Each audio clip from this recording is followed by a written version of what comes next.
ज्ञान वही जो सिलेक्शन दिलाए। अगर आप सच में नीट या सीयूईटी की तैयारी कर रहे हैं तो ये सिर्फ एक एग्जाम नहीं है, ये आपकी जिंदगी बदलने का मौका है। एक्सियम वेदा एकेडमी लेकर आया है नीट और सीयूईटी के मोस्ट इंपॉर्टेंट क्वेश्चंस की प्रैक्टिस और भी कई बढ़िया रिसोर्सेज।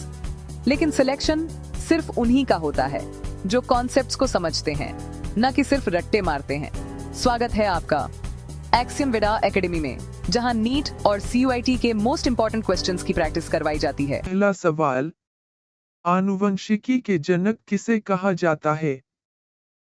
ए. Charles Darwin, B. Gregor Mendel, C. Watson, D. Lamarck.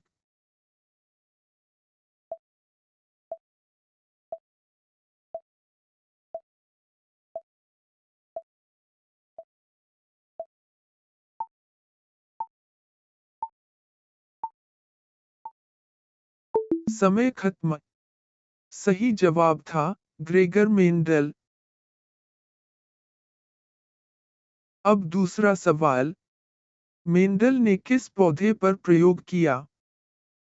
ए. गेहूं, बी. मटर, सी. चावल, डी. मक्का।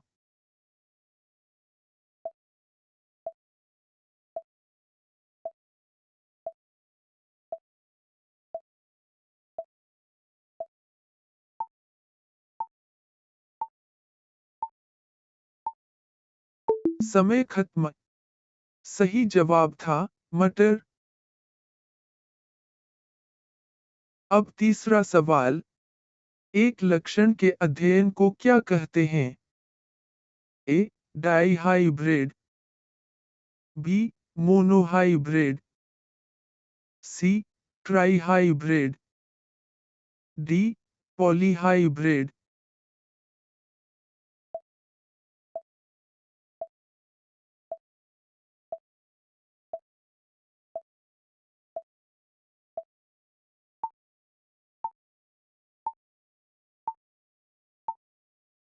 समय खत्म। सही जवाब था मोनोहाइब्रिड। अब चौथा सवाल, मोनोहाइब्रिड क्रॉस में फेनोटाइपिक अनुपात क्या होता है? ए. 1:1, बी. 3:1, सी. 9:3:1, डी. 2:1।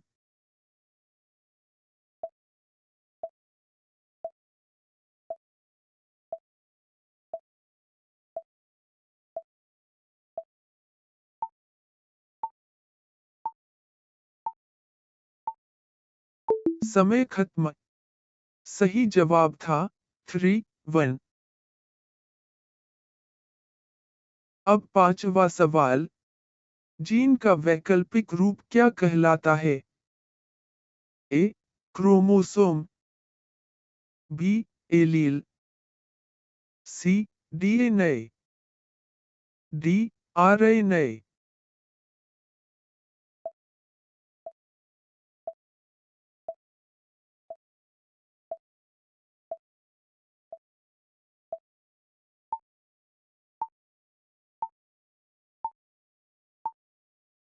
समय खत्म। सही जवाब था एलील। अब छठा सवाल, शुद्ध लक्षण को क्या कहते हैं? A. Heterozygous, B. Homozygous, C. Mutation, D. Hybrid.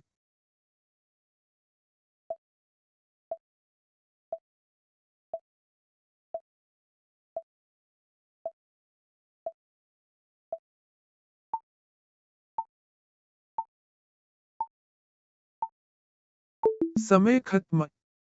सही जवाब था होमोजाइगस। अब सातवां सवाल, संकरण से उत्पन्न संतति को क्या कहते हैं? A. Pure line, B. Hybrid, C. Mutant, D clone.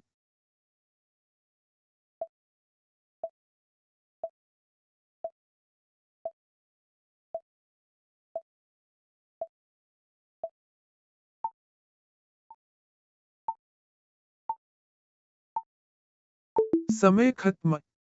सही जवाब था हाइब्रिड। अब 8वां सवाल। मेंडल का पहला नियम क्या है?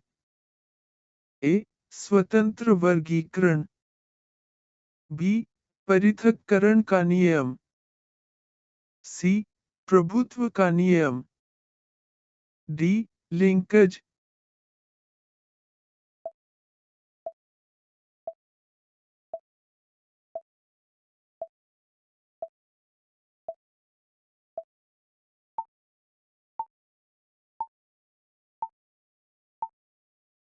समय खत्म। सही जवाब था पृथक्करण का नियम। अब 9वां सवाल। प्रभुत्व का नियम क्या बताता है? ए दोनों एलील व्यक्त होते हैं। बी एक एलील दूसरे को दबाता है। सी दोनों नष्ट हो जाते हैं। डी कोई प्रभाव नहीं।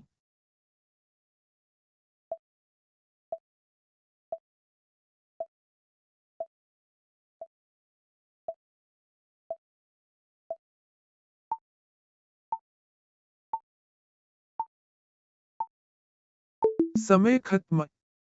सही जवाब था एक एलील दूसरे को दबाता है। अब 10वां सवाल।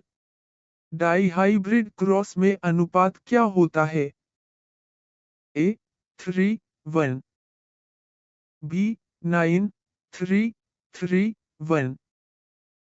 सी 1:1। डी 2:2।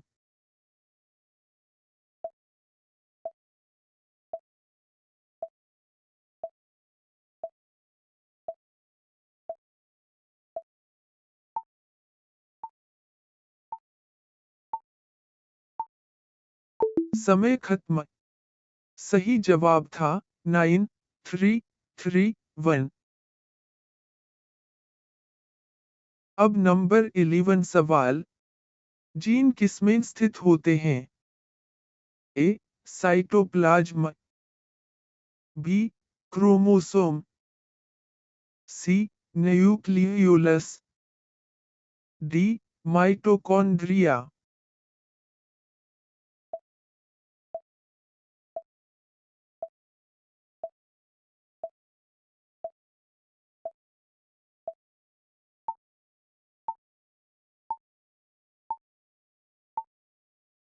समय खत्म। सही जवाब था क्रोमोसोम। अब नंबर 12 सवाल। मानव में क्रोमोसोम की संख्या कितनी होती है? ए 44। बी 46। सी 48। डी 23।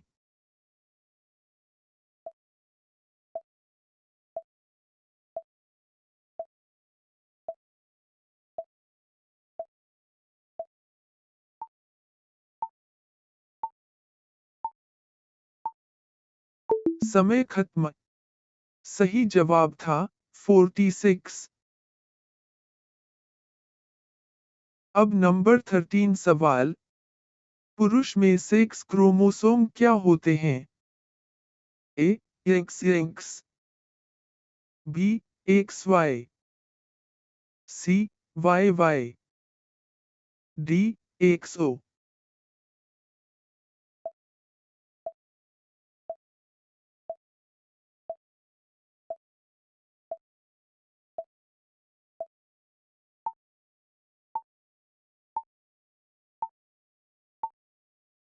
समय खत्म। सही जवाब था XY। अब नंबर 14 सवाल। रक्त समूह किस प्रकार की वंशागति का उदाहरण है? ए अपूर्ण प्रभुत्व। बी सहप्रभुत्व। सी लिंकेज। D mutation.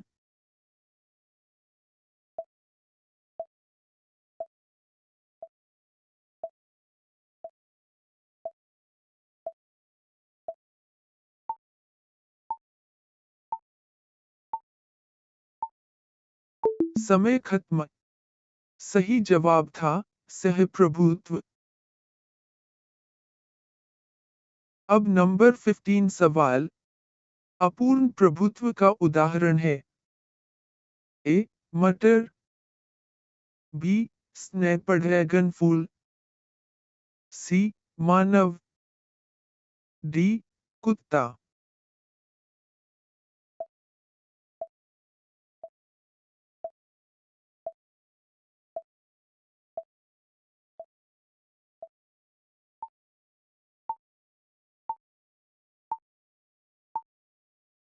समय खत्म। सही जवाब था स्नैपड्रैगन फूल। अब नंबर 16 सवाल म्यूटेशन क्या है? ए सामान्य प्रक्रिया।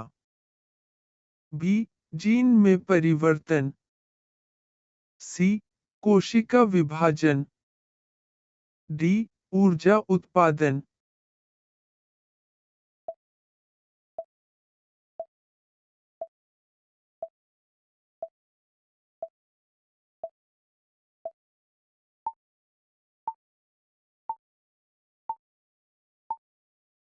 समय खत्म।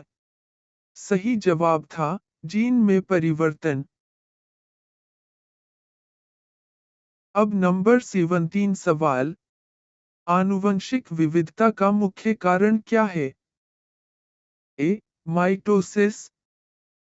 B meiosis. सी श्वसन। डी पाचन।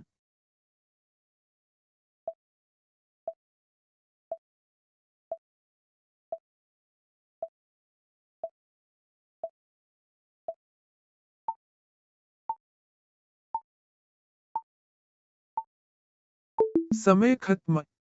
सही जवाब था मियोसिस। अब नंबर 18 सवाल लिंकेज क्या है? ए जीन का अलग होना। बी जीन का साथ रहना। सी म्यूटेशन। डी विभाजन।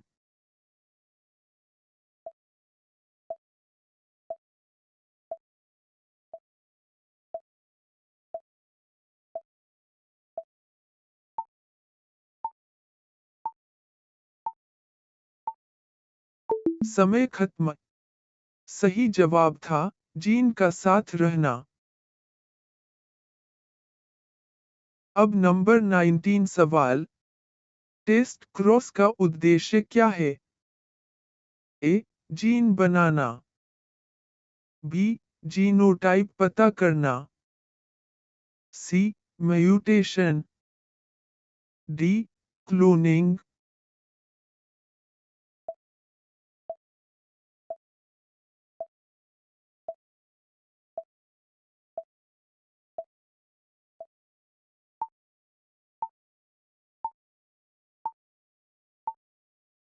समय खत्म।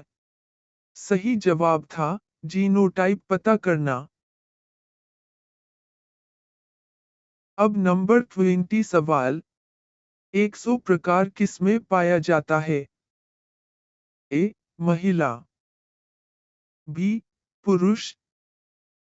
सी दोनों। डी कोई नहीं।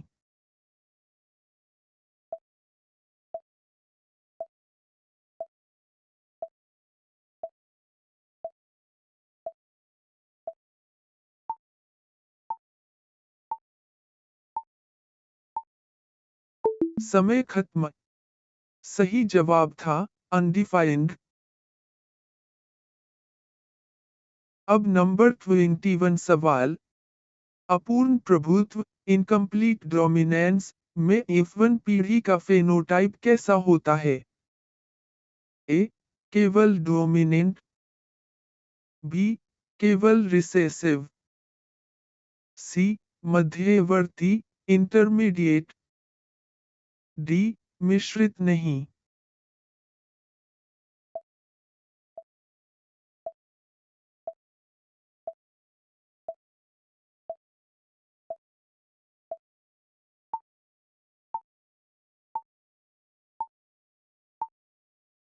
समय खत्म। सही जवाब था मध्यवर्ती इंटरमीडिएट। अब नंबर 22 सवाल। सहप्रभुत्व CODOMINANCE में क्या विशेषता होती है? ए एक एलील दब जाता है।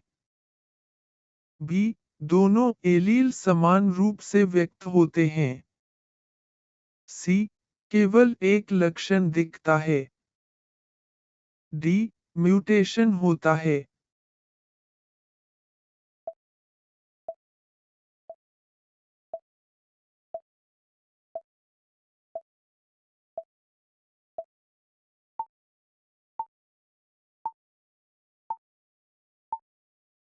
समय खत्म। सही जवाब था दोनों एलील समान रूप से व्यक्त होते हैं। अब नंबर 23 सवाल। टेस्ट क्रॉस का प्रयोग क्यों किया जाता है? ए नया जीन बनाने के लिए। बी जीनोटाइप ज्ञात करने के लिए। सी म्यूटेशन के लिए। डी विविधता बढ़ाने के लिए।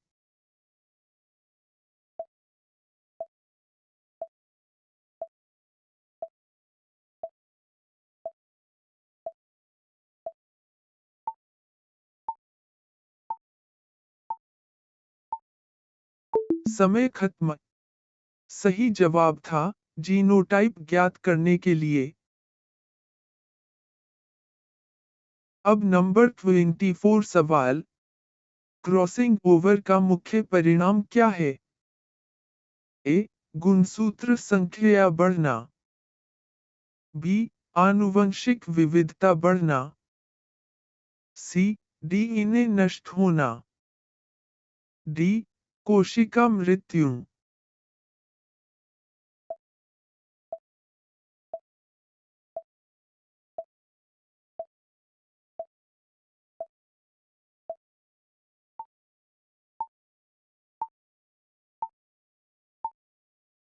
समय खत्म।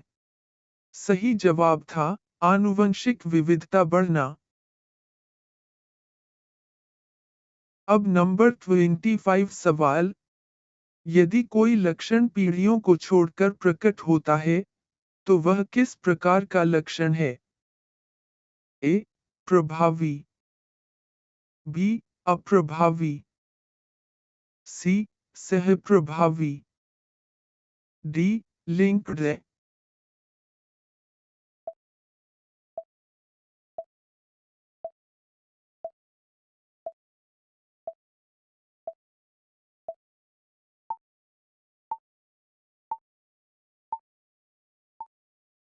समय खत्म। सही जवाब था अप्रभावी। अब नंबर 26 सवाल। बहुएलील मल्टीपल अल्लील्स का अर्थ क्या है? ए एक जीन के दो रूप। बी एक जीन के दो से अधिक रूप। सी कई जीन। D mutation.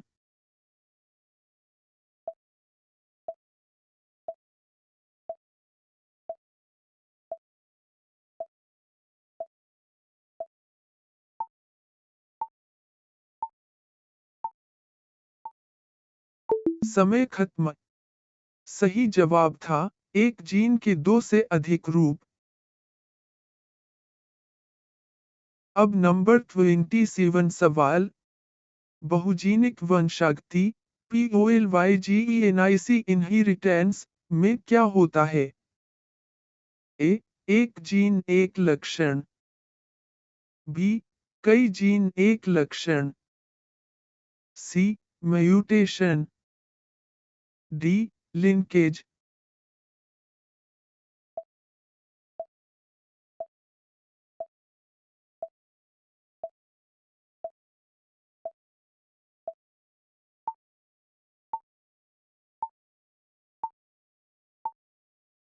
समय खत्म।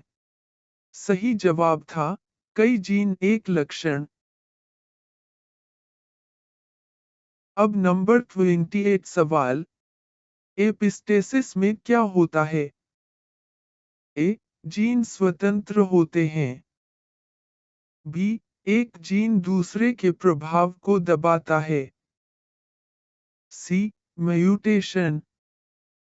D crossing over.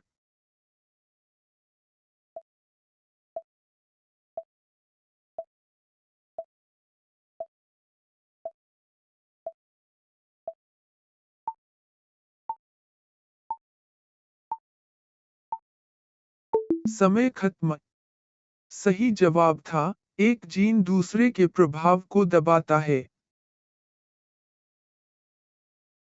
अब नंबर 29 सवाल। यदि रिकॉम्बिनेशन फ्रीक्वेंसी बहुत कम है तो इसका क्या अर्थ है? ए जीन दूर हैं। बी जीन पास पास हैं। सी म्यूटेशन। डी स्वतंत्र वर्गीकरण।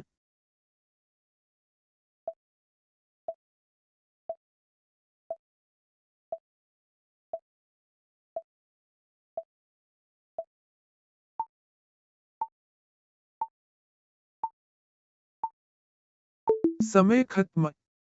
सही जवाब था जीन पास पास हैं। अब नंबर 30 सवाल। बार बॉडी का संबंध किससे है? ए वाई गुणसूत्र। बी निष्क्रिय एक्स गुणसूत्र। सी डीएनए। D RNA.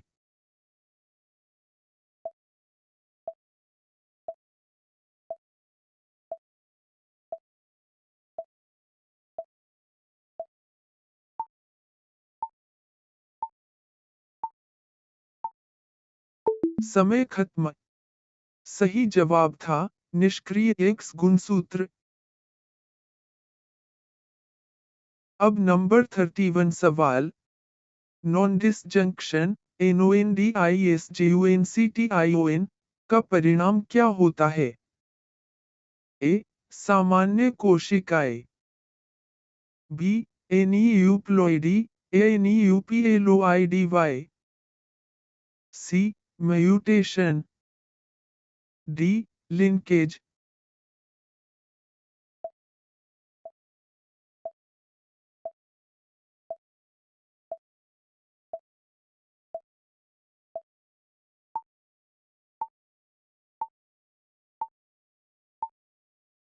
समय खत्म।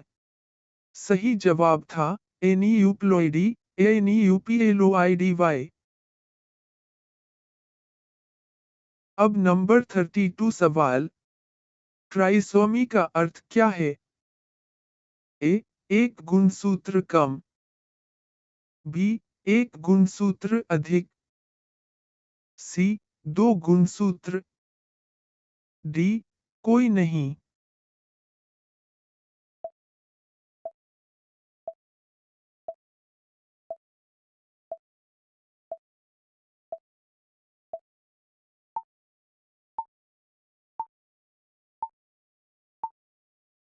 समय खत्म।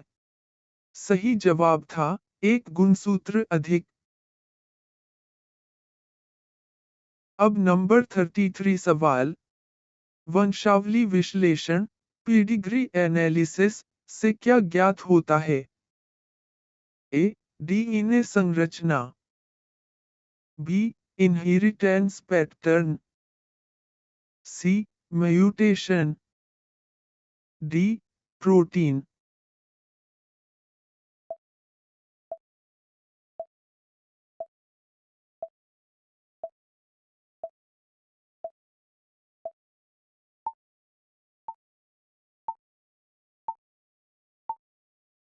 समय खत्म। सही जवाब था इनहेरिटेंस पैटर्न। अब नंबर 34 सवाल। संबद्ध लक्षण किसमें जाते हैं? ए. माँ से पुत्र। बी.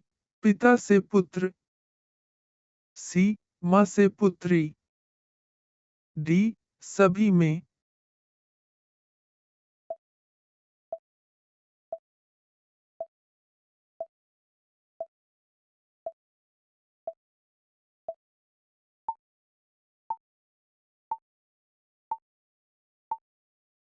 समय खत्म। सही जवाब था पिता से पुत्र। अब नंबर 35 सवाल। जीन पूल क्या है? ए. एक जीन। बी. पॉपुलेशन के सभी जीन। सी. डीएनए। डी. आरएनए।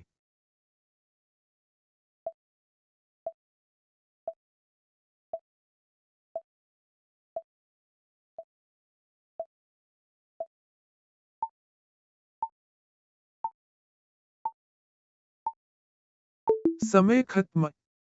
सही जवाब था पॉपुलेशन के सभी जीन। अब नंबर 36 सवाल। हार्डी वाइनबर्ग सिद्धांत कब लागू होता है? ए. एवोल्यूशन होने पर। बी. एवोल्यूशन न होने पर। सी. म्यूटेशन होने पर। डी. माइग्रेशन होने पर।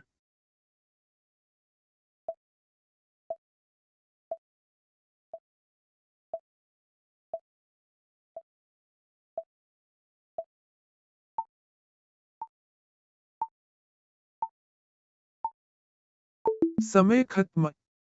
सही जवाब था एवोल्यूशन न होने पर। अब नंबर 37 सवाल। आनुवंशिक बहाव जेनेटिक ड्रिफ्ट किसमें अधिक प्रभावी होता है? ए. बड़ी जनसंख्या। बी. छोटी जनसंख्या। सी. समान पॉपुलेशन। डी. म्यूटेशन।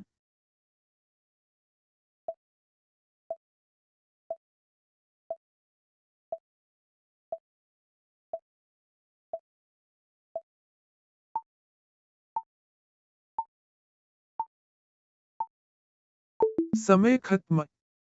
सही जवाब था अनडिफाइंड। अब नंबर 38 सवाल। एक मोनोहाइब्रिड क्रॉस में F2 में 3:1 अनुपात मिलता है। इससे क्या निष्कर्ष निकलता है? A. Incomplete dominance. B. Complete dominance. C. CODOMINANCE।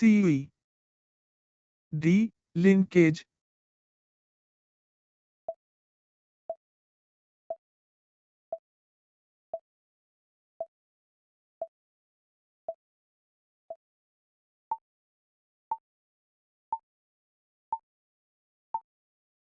समय खत्म। सही जवाब था कंप्लीट डोमिनेंस। अब नंबर 39 सवाल। यदि किसी जीव का जीनोटाइप टीटी है, तो उसमें प्रभावी लक्षण क्यों दिखाई देता है?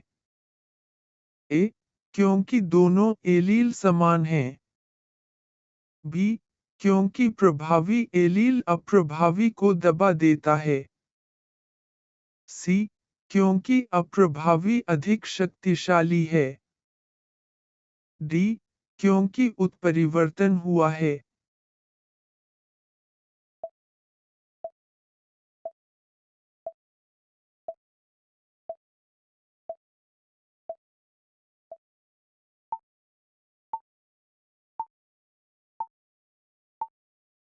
समय खत्म।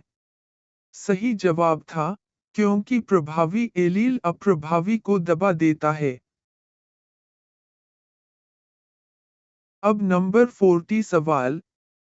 यदि किसी संकरण में जीनोटाइप अनुपात 1:1 और फेनोटाइप अनुपात 3:1 हो, तो इसका क्या निष्कर्ष है?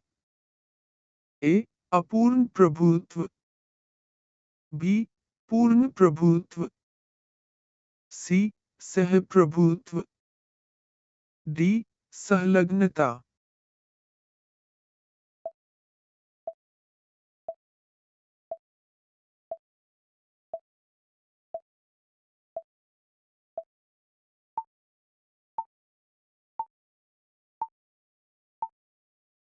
समय खत्म। सही जवाब था पूर्ण प्रभुत्व। अब नंबर 41 सवाल। यदि दो जीन एक ही गुणसूत्र पर बहुत पास स्थित हों, तो क्या होगा? ए. वे स्वतंत्र रूप से अलग होंगे। बी. वे साथ में वंशानुगत होंगे। सी. उत्परिवर्तन होगा। डी. कोशिका विभाजन रुक जाएगा।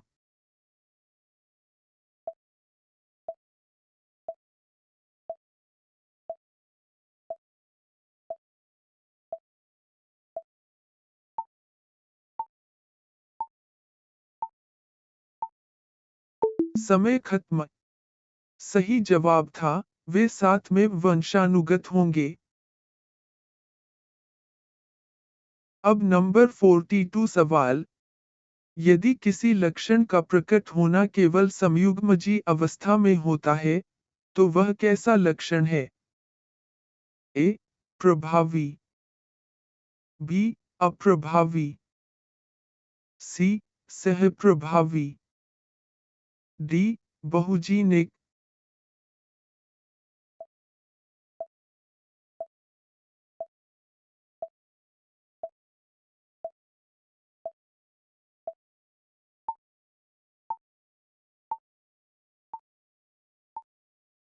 समय खत्म।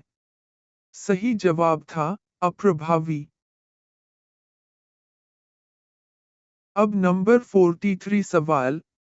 यदि किसी लक्षण में संतानों में निरंतर परिवर्तन कंटिन्यूअस वेरिएशन दिखाई दे, तो यह किसका उदाहरण है? ए. एक जीन वंशागति। बी. बहुजीनिक वंशागति। सी. संलग्नता। डी. उत्परिवर्तन।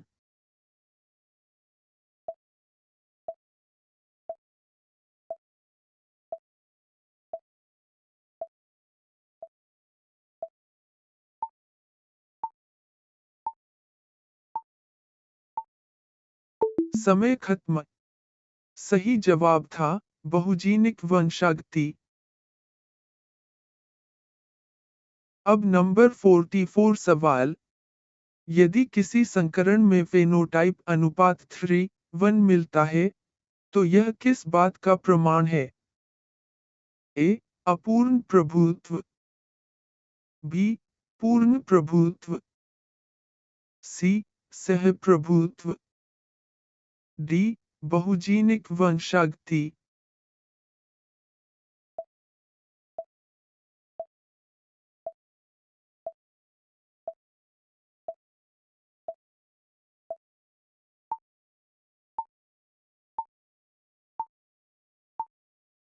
समय खत्म।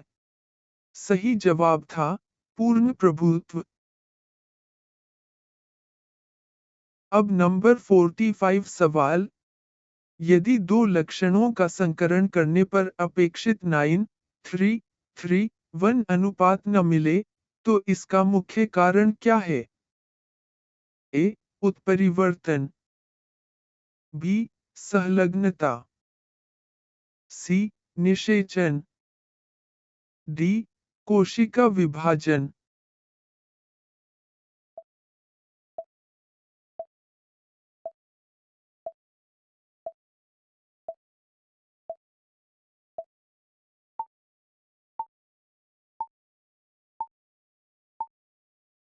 समय खत्म। सही जवाब था संलग्नता। अब नंबर 46 सवाल। यदि किसी जीव में केवल एक एक्स गुणसूत्र हो, तो क्या परिणाम होगा? ए. क्लाइनफेल्टर लक्षण। बी. टर्नर लक्षण। सी. डाउन लक्षण। डी. सामान्य स्थिति।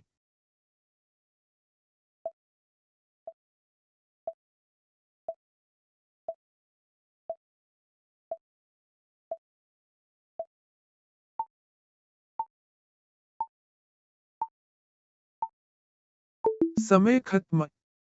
सही जवाब था टर्नर लक्षण। अब नंबर 47 सवाल। यदि किसी लक्षण में F1 पीढ़ी में मध्यवर्ती रूप दिखाई दे, तो यह किसका संकेत है? ए. पूर्ण प्रभुत्व। बी. अपूर्ण प्रभुत्व। सी. संलग्नता। डी. उत्परिवर्तन।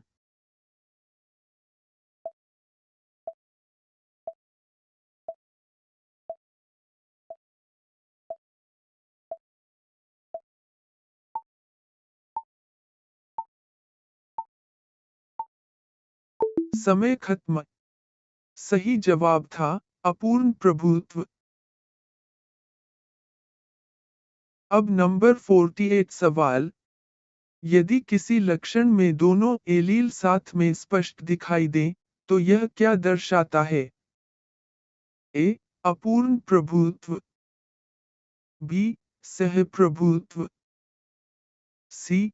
प्रभावी। डी. अप्रभावी।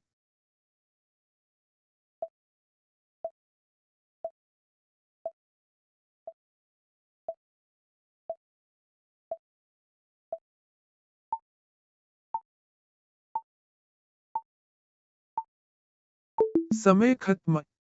सही जवाब था सहप्रभुत्व। अब नंबर 49 सवाल।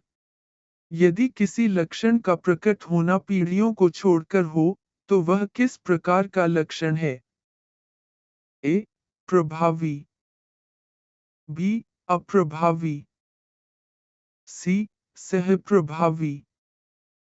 डी. बहुजीनिक।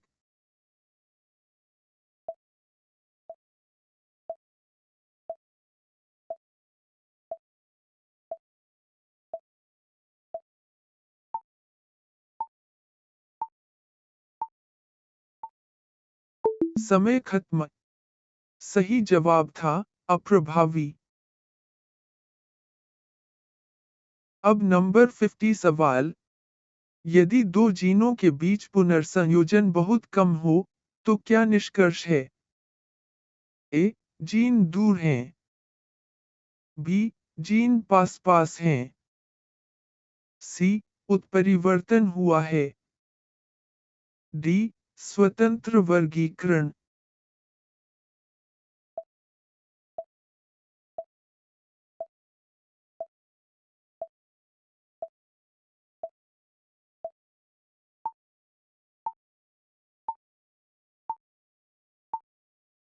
समय खत्म। सही जवाब था जीन पास पास हैं। अब नंबर 51 सवाल। यदि किसी लक्षण में निरंतर परिवर्तन कंटिन्यूअस वेरिएशन दिखाई दे, तो वह किसका परिणाम है? ए. एक जीन। बी. बहुजीनिक वंशागति। सी. संलग्नता। डी. उत्परिवर्तन।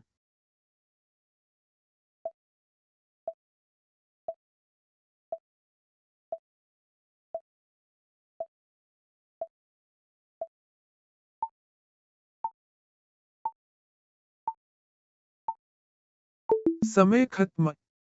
सही जवाब था बहुजीनिक वंशागति। अब नंबर 52 सवाल। यदि किसी पुरुष में संबद्ध अप्रभावी रोग है, तो उसकी पुत्री पर क्या प्रभाव होगा? ए. प्रभावित नहीं होगी। बी. वाहक कैरियर होगी। सी. अवश्य रोगग्रस्त होगी। डी सामान्य होगी।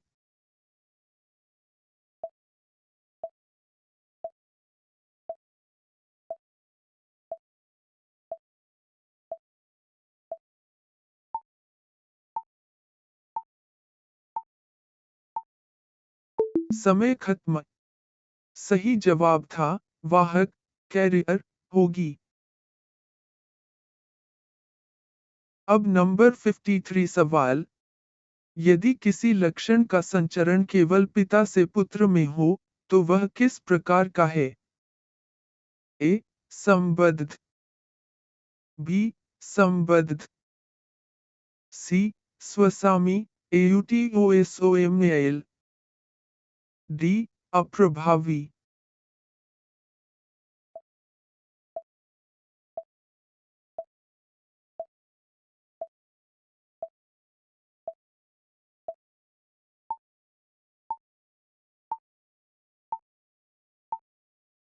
समय खत्म। सही जवाब था संबद्ध। अब नंबर 54 सवाल। यदि कोशिका विभाजन के समय गुणसूत्र अलग न हो, तो क्या होगा?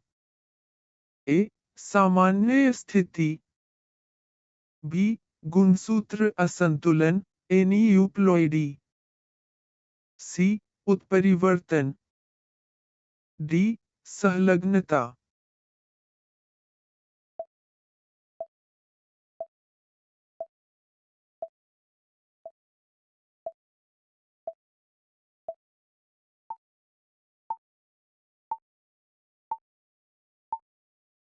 समय खत्म। सही जवाब था गुणसूत्र असंतुलन एनियूप्लॉइडी। अब नंबर 55 सवाल।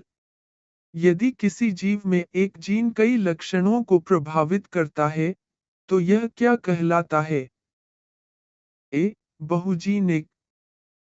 बी. बहुप्रभाविता PLEIOTROPY। सी. संलग्नता। डी. उत्परिवर्तन।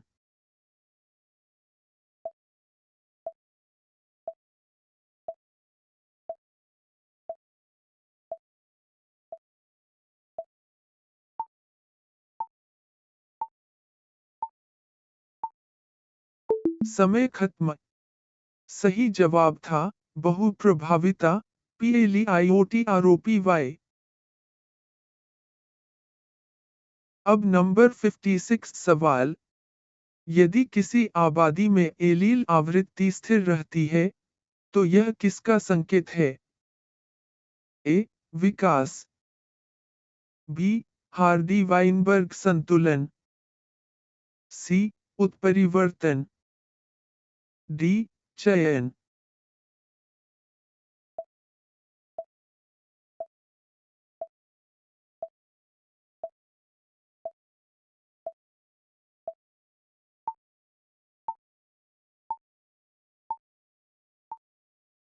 समय खत्म।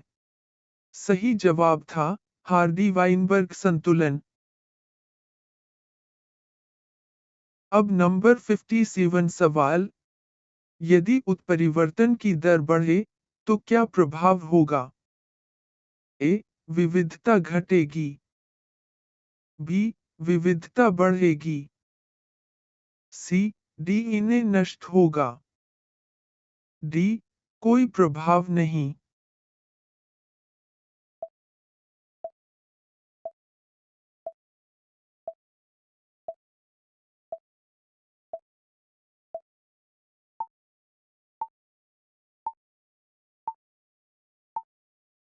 समय खत्म। सही जवाब था विविधता बढ़ेगी। अब नंबर 58 सवाल। यदि पुनर्संयोजन न हो, तो क्या प्रभाव होगा? ए. विविधता बढ़ेगी। बी. विविधता घटेगी। सी. उत्परिवर्तन बढ़ेगा। डी. कोशिका विभाजन रुक जाएगा।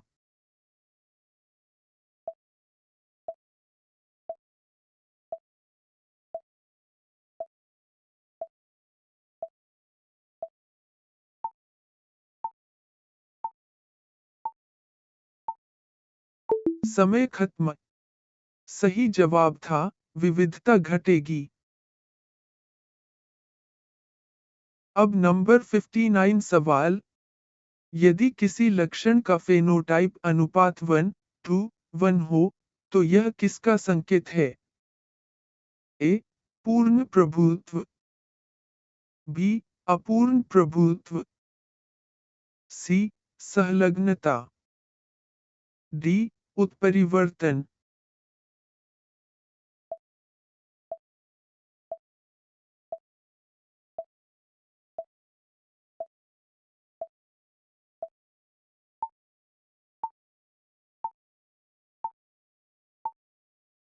समय खत्म।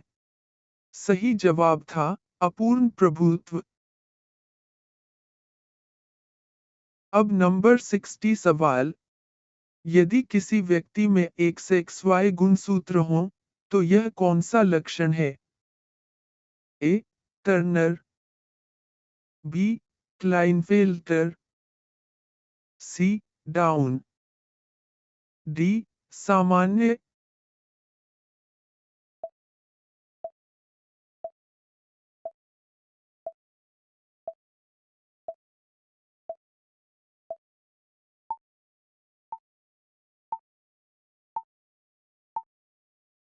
समय खत्म। सही जवाब था, क्लाइनफेल्टर। अब नंबर 61 सवाल। यदि किसी व्यक्ति में केवल एक X गुणसूत्र हो, तो यह कौन सा लक्षण है? ए. क्लाइनफेल्टर। बी. टर्नर। सी. डाउन। डी. सामान्य।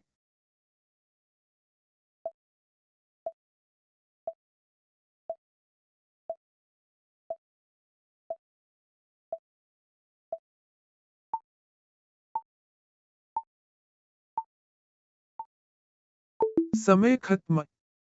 सही जवाब था, टर्नर। अब नंबर 62 सवाल।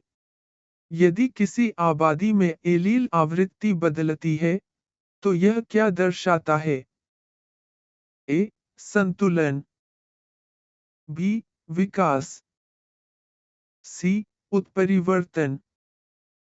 डी. सहलग्नता।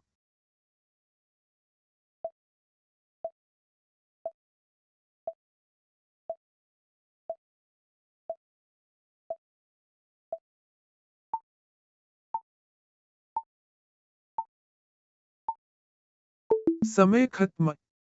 सही जवाब था, विकास। अब नंबर 63 सवाल। यदि कोई लक्षण पर्यावरण के अनुसार चयनित होता है, तो यह क्या है? ए. उत्परिवर्तन। बी. प्राकृतिक चयन। सी. सहलग्नता।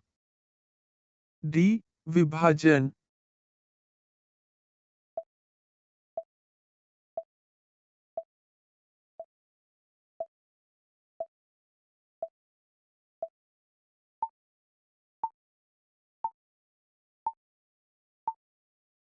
समय खत्म।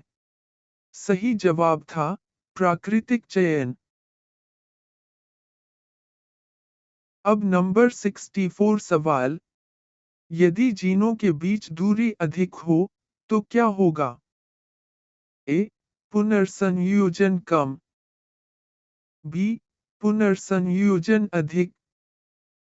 सी. सहलग्नता अधिक। डी. म्यूटेशन।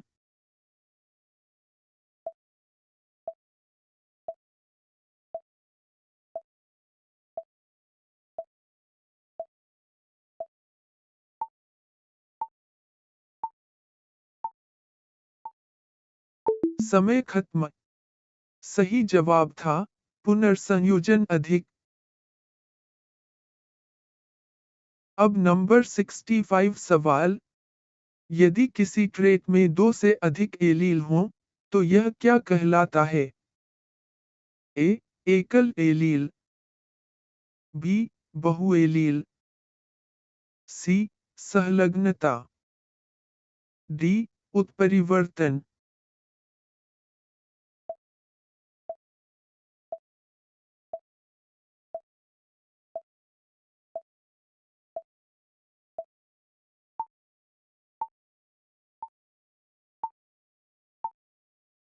समय खत्म।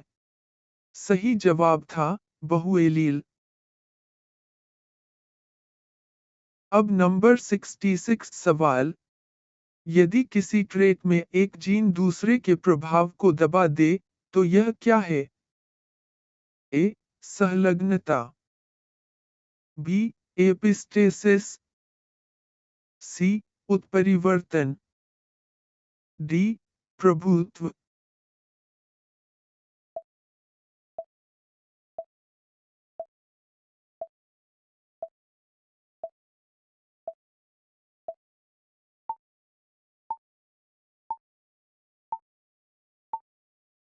समय खत्म। सही जवाब था एपिस्टेसिस। अब नंबर 67 सवाल। यदि किसी ट्रेट का अध्ययन वंशावली से किया जाए तो इसका उद्देश्य क्या है?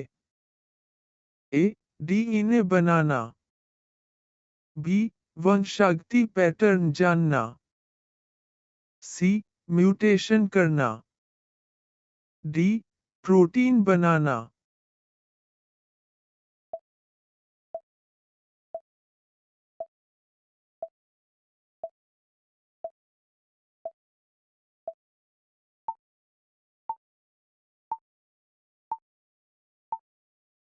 समय खत्म। सही जवाब था वंशागति पैटर्न जानना।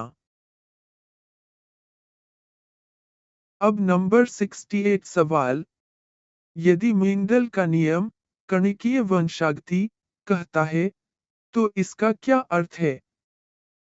ए लक्षण मिल जाते हैं, बी लक्षण अलग अलग इकाइयों में जाते हैं, सी म्यूटेशन होता है, डी कोई नियम नहीं।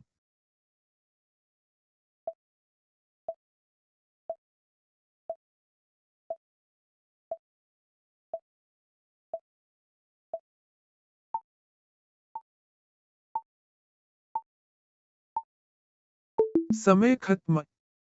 सही जवाब था लक्षण अलग अलग इकाइयों में जाते हैं। वीडियो पसंद आए तो लाइक, शेयर और सब्सक्राइब करें।